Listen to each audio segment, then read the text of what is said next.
Sean, congratulations. You know, the emotions after the victory were obviously very clear in the cage, but I just wonder if you can kind of put it into words now, just how much that result meant to you and getting the win tonight. Yeah, I felt like I took winning for granted for a while. I feel like I just never lost. Now coming off 2 losses, I was like, man, it really feels good to win. So I just, yeah, I don't usually get like that too. I usually after a win, I just kind of, you know, like I said, I just feel like I was always going to win. So after coming off those losses, I definitely felt good. Yeah. Not an easy fight, obviously. And, you know, you dominated the third round. First 2 rounds were a little tougher. What do you think was the key to having such success in that third round versus what played out in the opening 2 rounds? Yeah, I feel like the first 2 rounds, like he took me down at the end of both of them, but he didn't really do anything. I don't know. I feel like I didn't even know I got hit. Tim said there was a video, he hit me with like a left hook, but I just feel like I didn't even take any damage other than inflicting, you know, damage on myself from kicking him and stuff. But yeah, I feel like I won every round as far as damage goes, but I'd have to go back and watch it. Yeah. The way the judges had it, they had you winning round 1 and round 3 obviously was clear. I know after the fight was over, I saw you know you're walking around, you're like, hey, that's my fight. I won that. That's my fight. Was that you kind of like hoping and thinking, or did you know for sure? Did you feel confident? Again, I didn't feel like I got hit. Like, so in my head at the time, I mean, I must have got hit once or twice, but I really didn't feel like I got hit. So I was like, I won that fight. Like, there's just no way you can not get hit and lose. Yeah. Dana, opening weekend in the books with Paramount Plus. I mean, obviously the way it ended was pretty spectacular, but can you just assess kind of the launch as a whole, like how you thought it went versus expectations, and are there any metrics or measurements that you have already just to value it? Yeah, so let's just put it together. We'll have numbers. I just talked to Ari. Ari said we'll have numbers on Tuesday or Wednesday, but this exceeded expectations beyond belief for Paramount. So we know it killed it. We just don't know the exact number yet. Killed but it. They're saying it exceeded by like double. Wow. Exceeded the expectations by double. Yeah. And what were your thoughts on just, you know, them as a partner, the way it was presented, the broadcast, et cetera? It's unexplainable how enthusiastic and incredible these guys have been leading up to the first fight. So, yeah, we got a real good feeling that this is going to be a great relationship for the next 7 years. Fantastic. And obviously delivered in the main event. It's capped off with a war. Just give us your thoughts on Justin Gaethje and Paddy Pimblett delivering a 5-round battle. Yeah, I mean, what a couple. So Paddy Pimblett at the weigh-ins yesterday says, I'm going to knock this motherfucker out tomorrow. And I was like, that's interesting.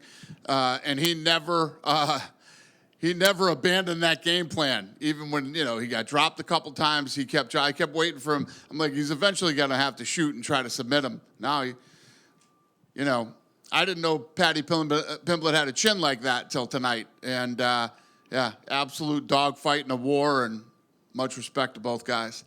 We haven't seen Justin yet, so we don't know what his status is physically. But, I mean, is the interim, you know, is the unification fight have to be next? Or is there a case if he's hurt and needs to be out for a while? Apparently he's 100%. So we sent Paddy Pimblett straight to the hospital, and then we're going to send Gaethje too. And Gaethje's like, believe me, I've been in plenty of wars. I'm good.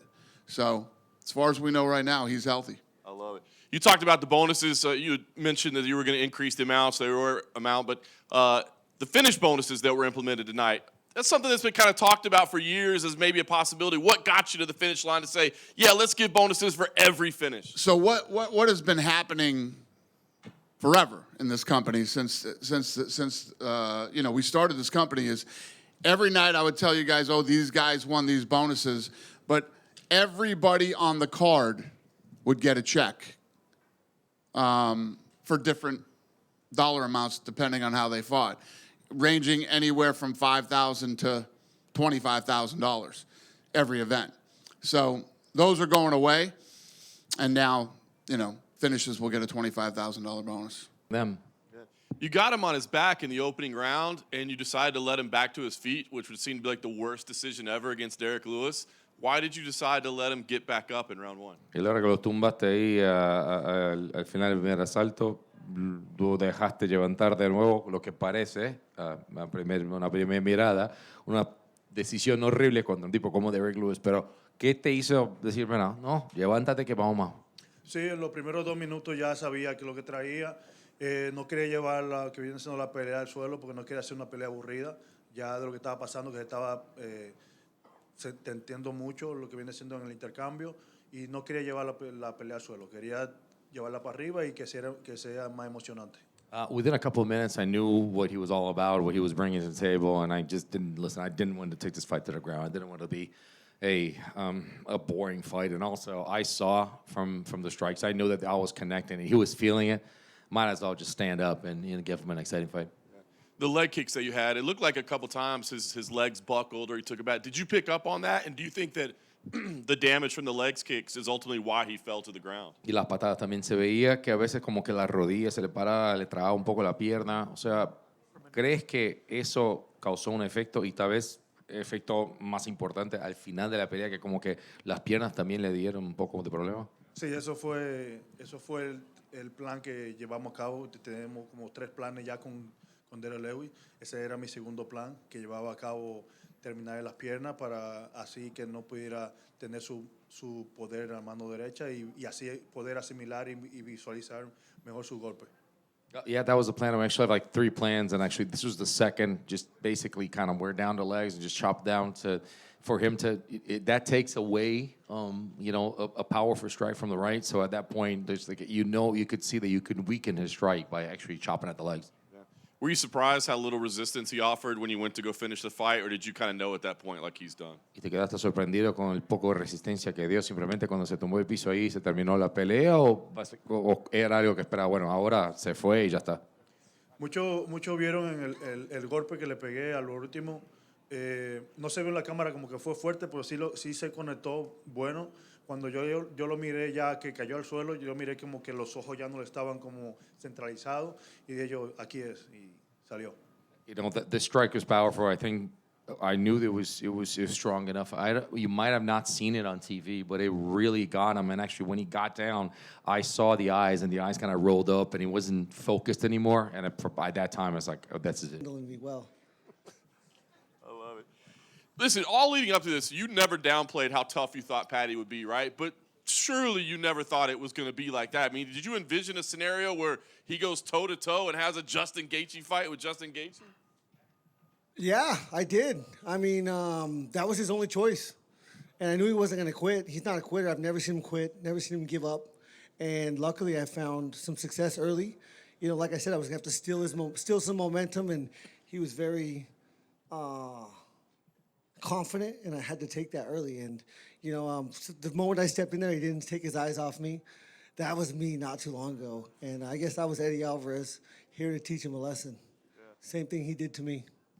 He did try a couple takedown attempts, a couple foot sweeps in the clinch, things like that. I mean, so he did attempt to get the fight to the ground, but did you expect him, or were you the whole time, were you expecting him to pivot his strategy and just like sell out for the takedown and try to get you down? Yeah, I mean, but I deserve some credit for stopping that from happening. I mean, there's no doubt he wanted to get it there. But half of wrestling is stopping people from taking you down. And that's what I was best at. And so luckily I was successful tonight from keeping him there. I thought I grappled well. I was in his guard, a little bit. Passed his guard, landed some huge shots. Pretty sure I sliced his face open with a couple elbows. Felt amazing. So yeah, like I said before, since Oliveira choked me out, I've been putting a lot of work in. And it sucks that it's part of the sport, but I have to do it. I thought it was great that you gave him some credit to his tagline that Scousers don't get knocked out. But, I mean, as you're hurting him multiple times over there, like, do you start to get frustrated at all? Or, like, what do I got to do here? Nope.